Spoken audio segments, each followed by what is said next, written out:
What's up, y'all? Welcome back to another episode of Jet's Fishing Adventures. And on this episode, we're talking about the bait of the month for March. So, this is kind of a new series. I probably should have done it the last 2 months, but we're going to talk about one or maybe two baits and really break them apart for this month. You know, last year I did a top 3 baits per month, and that really did really good. So I wanted to continue on that pace and try to give y'all something to watch that's a little bit different, but then also gives the beginners a little bit of information to get out there and catch some fish for that month. So without further ado, let's jump into this video.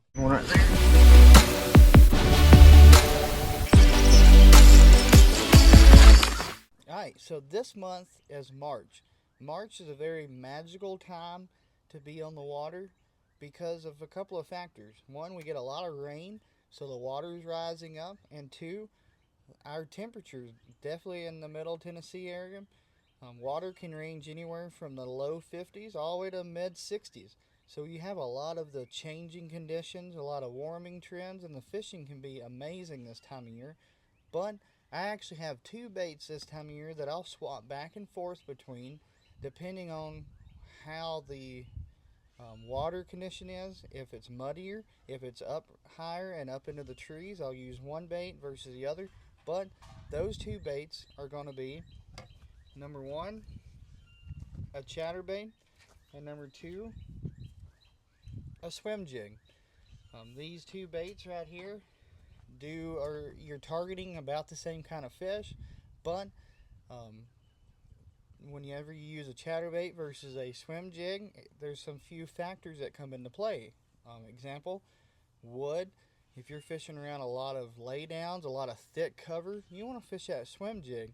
But if it's more open, you're fishing around grass, submerged grass, you want to fish that chatterbait, or it's murkier water because it's more of it has more vibration, and you can attract fish from greater distances because they can feel that bait. So this month, you have a lot of different stuff happening in the water. You'll have the shad spawn starting up, and you'll have, in most cases, the spawn towards the end of the month. Well, that can mean the fish are biting, this time of month, this earlier part of March. It's a lot of pre-spawn action, and the fish are eating up to fill their bellies to be able to spawn and to not have to eat while spawning. So having baits that are shad oriented, that you can swim past them, it's more of a reaction style bait, you're going to get bit a lot more than if you were just to be throwing a little worm. And really, it's a fun way to fish, and it's not a very complicated way to fish. So if you're a newbie, you can go out there and just start chucking one around, and you'll catch some fish. You'll actually stumble upon some of them just randomly fishing, and that'll give you a key, an idea on where they're positioned to go back in the back of these coves. So the first bait I'm going to talk about is probably one of my favorite ways to fish, and that's a chatterbait. It's a very easy way to fish. You just throw it out and wind it back in, or you can come back and kind of yo-yo it. You can burn it back. Several different ways to fishing, but this time of year it's a really good bait to locate fish. You can cover a lot of water. So talking about this time of year, we're in the pre-spawn. Depending on where you're located, you might even be in the spawn, but if you're further down south. But this bait right here is a really good way to cover water, and you can start out how I do. I'll start out at the very beginning of coves, hit those main first points and secondary points into a back of a cove, and you can just chuck this around. If you're not fishing real heavy cover, you can chuck it around, and you can locate where the fish are in the spawning phase. Depending on where you catch them, it'll tell you a lot. And a chatterbait's just a good way to catch them. Definitely if the water's a little bit stainer. It's a very aggressive, it's a very vibrating bait, and it's a very fun way to catch them. The bite's a real good thud. You'll feel that vibration, and then all of a sudden you'll stop feeling it. When you stop feeling it, set the hook, because you got one. So I have a few of chatterbaits that I like to throw this time of year. You can't go wrong with a jackhammer. like this one, black and blue. Actually, Backdraft Lures, one of my new sponsors for 2025, has a really good chatterbait. Um, you know, the bad thing about a jackhammer, they're expensive. They're about $15 a piece. The Backdraft has a very similar action, and they're around $6. Um, Very good price for the quality that you get. Very big hook, very sharp hook. And if you haven't, go ahead and go to their website and check them out. It's a really good company, and he makes a lot of different stuff: Swimjigs, Chatterbait, some swing head jigs. But if you haven't checked them out, go ahead and check them out. But as far as trailers, I like to use, my favorite trailer is the Thresher 4.2. This one actually, I left it on to show you a little tip with the Thresher. So with a chatterbait, the kind of trailer that you want to use a lot of times is kind of a straight tail, kind of like a spunk shad from Hog Farmer. But in a kayak, we're limited to space, and this is one reason why I love the Torn Outdoor baits, particularly this Thresher. You can actually, with this bait design, if you look at the tail, you can actually take it and rip this paddle tail off. And then look at there, you got a straight tail swim bait like this. Has a very good action. You'll sit there and wiggle behind him. The reason why you don't really want a paddle tail is if you look at this blade, and when it's going through the water, it's sitting here doing this. Sitting here doing this. And behind this bait is a lot of disturbed water, and a paddle tail will not swim like it should be because of all that disturbedness in the water. So you want a straight tail to where it just grabs a little bit and it does a nice little flutter.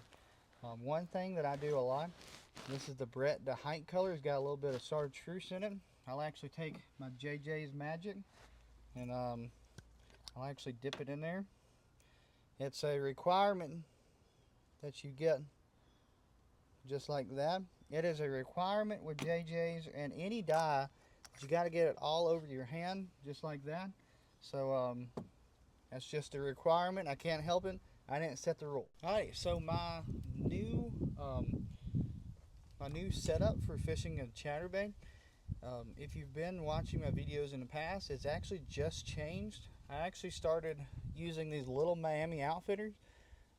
This is the very first time you've seen this rod on my channel. Brandon Palmer with Little Miami reached out to me and he's like, "Hey dude, I've watched your videos. I love your videos, and I'd like to send you some rods to try out." So this is going to be my new chatterbait rod for the time being. I'm going to test it out for him and see how I like it. This is a 7'3" medium heavy fast, and from what I've been told, it's one of the best chatterbait rods on the market. Very sensitive and has a really good action to it. If you look, it's just like all my other chatterbait rods. It's got a little bit of a tip to it, but then it has straight backbone, and I'm looking forward to trying this out. And if you haven't already checked their rods out, check them out. They got some really high quality components. It's a very nice looking rod, and you know me, I like to be styling while out on the water, and that's one way to do it. Alright, so my number 2 bait for the month of March, I know it's just going to be a one technique, but this other bait, I do actually use it side by side depending on how much cover I'm fishing, and that's a Swimjig. This is actually the Backdraft Lures Swimjig. Really good little Swimjig, and it's paired up with the Thresher 4.2 as well. This little fishing a Swimjig, you won't see me fish it a ton until a certain time of the year and fishing a certain kind of cover.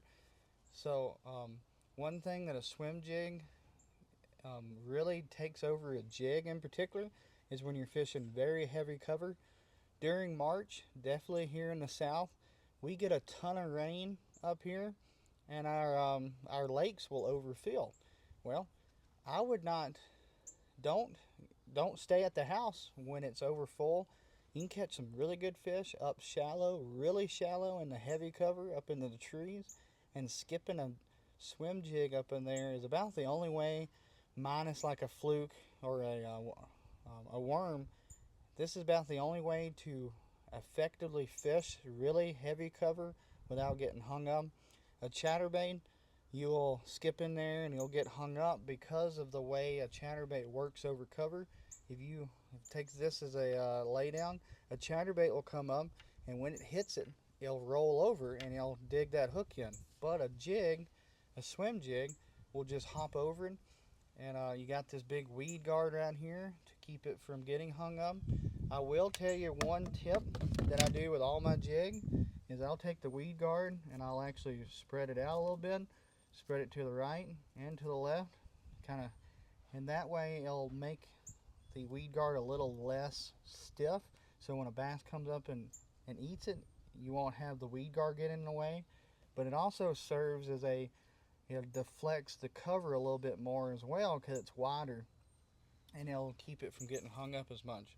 But I fish the swim jig a lot this time of year because of the flooding timber when the water gets up high. And then in the summertime, even this time of year, the grass will start coming in the lakes, and I'll fish the swim jig versus a chatterbait through a lot of actually topped out grass. You can get a chatterbait through a little bit of grass, but a lot of times a chatterbait will get clogged up with grass and you'll lose the effectiveness of a chatterbait. So a swim jig being able to just go through, make its way through all that cover is a very plus. The reason why is because look at that nose. It's a cone. So it's just spreading all that grass, and it's a really good technique to fishing real heavy grass and cover. A few ways to fish a swim jig. You can throw it out and just kind of swim it back. If you have a good trailer like this Thresher 4.2, it'll actually give this bait a little wobble. If you're using a crawl style bait like the timber crawl or any other crawl, you'll have to give it a little bit of action, and we call it down here the Alabama shake. So if you watch me, I'll cast it out and I'll reel it in, and I'll actually give this rod little shakes like this, and the tip of the rod is just shaking like that, and what it's doing underwater is it's moving this bait like this. And if you ever watched a crawfish or a shad, it don't swim in a perfect pattern. It sits there and does like this. So that's why the Alabama shake is a very effective way to get a bite whenever your trailer's not putting that correct action. So my swim jig setup is actually a 7'6" Abu Garcia Vendetta. It's a medium heavy fast, but it's a real heavy medium heavy. It's kind of a medium heavy plus, but I got it paired up with 30-pound Seagar Smackdown braid in the gray color. I will actually take a Sharpie and mark the line about 2 or 3 foot up with a black Sharpie just to make it a little harder to see. I don't think the gray will kind of overshadow or kind of give off of bass eating it, but I just take that precaution. You know, any bite you get could be a big fish, and I want to maximize the chances, so I do that. But that's my swim jig setup. Really good setup. I'm looking forward to switching over to the 7'6" Little Miami here in the future, and try that out for a swim jig. Well, whether you're fishing a chatterbait or a swim jig, this time of month, or this month in particular, March, is some of the best time to fish a reaction style bait, just because you're getting a lot of post or pre-spawn fish. You're getting some spawning fish here in the south. If you're deep south, they're already spawning, and then they're probably post-spawning, which a reaction style bait like this works even better because they're actively feeding. But whether you're doing that, just remember some of the key points that I've talked about. Real heavy cover with the swim jig, around grass, around submerged grass with the chatterbait, or if the water's muddy, chatterbait's the way to go. But I hope you enjoyed this video. Comment below what you prefer, a swim jig or a chatterbait, and why. And we're on the road to 1,000 subscribers. We're at like 900 right now. So if you haven't subscribed, go ahead and hit that subscribe button. And we got some really interesting videos coming up next week, and after the week after that, we will be fishing Lake Fork for the Bassmaster Kayak Championship. That's going along with the Bassmaster Classic. Hopefully we can get down there and catch some giant Texas largemouth. And I know for sure I'll be using both of these techniques. And hopefully you'll see me reel in a giant with this little Miami Outfitters rod and really give it a test to show y'all how much it can handle and how effective it can handle. But we will see y'all next week.